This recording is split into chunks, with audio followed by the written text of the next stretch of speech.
जहां एक तरफ लोग साधु जीवन में फॉर्च्यूनर गाड़ियों से घूम रहे हैं, वहीं ये जो बाबा हैं इन्होंने अपना पूरा जीवन देश, धर्म, मानवता, इंसानियत और पर्यावरण की सुरक्षा के लिए अपना संपूर्ण जीवन उसमें लगा दिया है। और देख सकते हैं हमारे सामने ये बाइसिकल है और इसी साइकिल से पूरे भारत का भ्रमण कर रहे हैं और भारत का भ्रमण करते हुए देश को पर्यावरण के प्रति जागरूक कर रहे हैं और पौधारोपण भी कर रहे हैं। लेकिन पूरे प्रयागराज कुंभ में जहां हजारों लाखों साधु सन्यासी हैं, उनमें ये महाराज जो हमें साइकिल से चल करके पूरे मानवता, इंसानियत को जिंदा रखने के लिए जो ये काम कर रहे हैं, ये बिल्कुल अलग लगा। अपनी धर्म की परंपरा से जो कुछ पाया है वही परंपरा को जिंदा रखने के लिए समाज में लोगों को भौतिक जगत से छुड़ा के प्रकृति की तरफ आगे बढ़ाने के लिए इस यात्रा का हमने विचार किया है।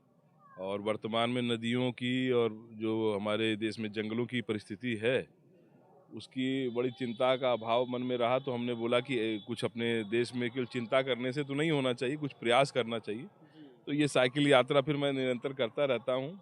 पिछले वर्ष मैं कुंभ मेले में इस माघ में इस बार पहुँचा हूँ, नेपाल से आया हूँ। पिछली बार मैं कुंभ में आया था इसी धरती पे, तो हिमाचल प्रदेश से चल के आया था साइकिलिंग करते हुए। इस बार थोड़ा नेपाल की यात्रा करते हुए भगवान बुद्ध की जन्मस्थली लुम्बिनी, तो वहाँ बरगद पीपल पाकड़ का पेड़ लगा के फिर मैं पूरे पूर्वांचल रीजन में जो है करीब 2000 से 2500 किलोमीटर की यात्रा करके इस बार यहाँ वापस आया हूँ। 3000 के समथिंग मैंने यात्रा की है। रास्ते भर में कहीं कहीं जो है हर तरह का वृक्ष और स्कूलों में जाके बच्चों को जो है जागृत करते हुए ऐसे प्रयास महाराज अपने जीवन का लक्ष्य थोड़ा बताइए। हमारा लक्ष्य है, हमारे एक साधु ज्ञान स्वरूप सदानंद जी जिन्होंने 2018 में गंगा के लिए जान दे दी, 111 दिनों का उन्होंने जो है अनशन किया था। तो महाराज जी का विचार गंगा को निर्मल होते हुए देखना था और उनका जो विचार था उनके अनशन के द्वारा इस भारत के जो पुरानी वैदिक परंपरा का जो भाव रखने वाले संत हैं उनका भाव, उन सबका जो प्रण है, हमारी नदियों का, हमारे वनस्पतियों का, हमारे समाज का शुद्ध होना, तो उन्हीं सबके विचारों को आगे बढ़ाते हुए इसमें हम यात्रा कर रहे हैं। ज्ञान स्वरूप सदानंद जी जीडी अग्रवाल जी के नाम से भी बहुत प्रसिद्ध थे, लोग भूल चुके हैं उनको।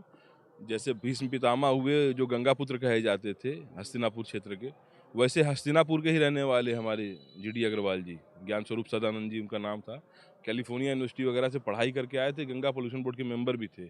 पर उन्होंने देखा कि गंगा की जो दुर्दशा है, आप भी काशी क्षेत्र से रहने वाले हैं, देखते ही हैं काशी क्षेत्र में जो है क्या है गंगा की स्थिति, प्रयागराज क्षेत्र में क्या स्थिति है। तो उन्होंने इस चिंता को चिंता में नहीं रखा, उन्होंने प्रयास किया गंगा को बचाने के लिए। तो उन्हीं के विचारों को आगे बढ़ाते हुए लोग उनको भूल गए हैं, उनको भी याद रखें लोग, इसके लिए हम लोग प्रयास कर रहे हैं। आपने उनको गंगा पुत्र कहा, ऐसा गंगा पुत्र भीष्म पितामह से क्यों जोड़ा गया उनको? क्योंकि वर्तमान में कोई ऐसा वर्तमान में साधु नहीं दिखाई देता है जो इस तरह से विचार करे, जो गंगा के लिए इस तरह से अपनी जान निछावर कर दे, जिन्होंने 111 दिनों का अनशन किया, आमरण अनशन, और उसको भारत सरकार चाहे कोई भी देश में बड़े बड़े संतों ने सपोर्ट नहीं किया। ये बड़ा दुर्भाग्य था और उनके मरने के बाद से आज हम लोग उनको भूल गए हैं। और हमारे एक आइडल हैं पीपल बाबा स्वामी प्रेम परिवर्तन जी, वो भी देश में जो जंगलों को बचाने के लिए, नदियों को बचाने के लिए कुछ प्रयास कर रहे हैं। करीब 3 करोड़ पेड़ उन्होंने लगाए हैं पीपल के। स्वामी प्रेम परिवर्तन उनका नाम है, पर उन्होंने अपना कपड़ा नहीं बदला, पैंट शर्ट में ही रहते हैं और कभी कपड़ा नहीं बदला। तो साधु का आवरण और आचरण का जो भाव है कि कितने दिनों से कपड़े नहीं बदले? नहीं, कपड़े बदलने का मतलब मेरा ये था कि वो शर्ट पैंट पहनते हैं। अच्छा, जैसे उनका नाम स्वामी प्रेम परिवर्तन है पीपल बाबा का। यानी साधु वेश में न रह के एक साधारण वेश में रहते। जी जी जी जी, भौतिक जगत में रहते हुए भी संसार के लिए जो प्रयास कर रहे हैं, जो काम कर रहे हैं, तो ऐसे भी लोग हैं। पर कुछ लोग साधु बन के भी अपने जीवन का यत्न प्रयत्न नहीं कर पाते हैं। तो परमात्मा की निधि और उनके निष्ठा में रहने वाला जो जीवन है, हम सभी को ये पता है कि हम लोग जो है इस प्रकृति के बिना एक पल भी नहीं रह सकते। हालांकि मैंने चेला बनाया है वृक्षों को, तो मैं इसीलिए अपने चेलों को 300-400 जिलों तक पहुंचा चुका हूं कि हर जिले में भारत के मरने से पहले मेरे हाथ से लगा हुआ वृक्ष हो। ये भी मेरी एक कामना है इसके अंदर में। और अभी जगह तक महाराज आपने कितने जिलों में वृक्षारोपण किया? 350 से ऊपर चल रहा है हर साल जो है। हर वर्ष मेरा 30-35, 20-25 ऐसे कुछ जिलों में होता रहता है हर वर्ष। तो कई साइकिल से? साइकिल से तो कई वर्षों से करते करते करते करते भारत के अनेक राज्यों में थोड़ा थोड़ा करते करते 2016-17 के 18 के बाद से कुछ यात्राएं मेरी चलती रहीं। फिर कोरोना में कुछ दिनों तक जो है बंद रही यात्रा। फिर निरंतर गतिमान हैं, चलते रहते हैं, कुछ समय पहाड़ों में, कुछ समय नीचे। तो महाराज थोड़ा ये बताएं कि ऐसी ये इतना जो पावन काम आपने शुरू किया है, वास्तव में दिखावे से हट करके यथार्थ जीवन को, मानवता, इंसानियत और पूरी प्रकृति को बचाने के लिए यही एक रास्ता है कि लोगों को वृक्षों के प्रति जागरूक किया जाए।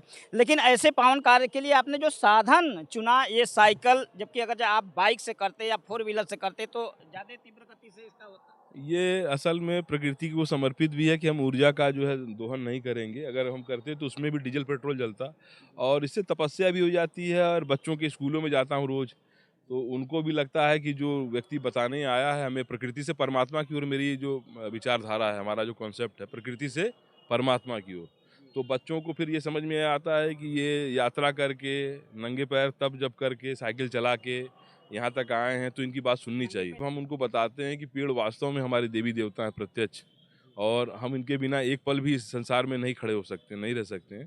तो वो उनको बढ़िया से याद दिला देते हैं। जामुन जैसे हनुमान को याद दिला दी उनकी क्षमता, वैसे ही मैं बच्चों को याद दिलाता हूँ कि असली जो देवता हैं वो ये पेड़ पौधे हैं, और ये पूरे विश्व के हर जीव जंतुओं के असल माता पिता हमारी तो धरती माता हैं। तो हम लोग रिलीजियस सन से पहले सॉइल सन्स क्यों नहीं बनते? तो इस पे मैं बच्चों को थोड़ा गौर कराता हूँ, थोड़ा उनको जागृत करता हूँ।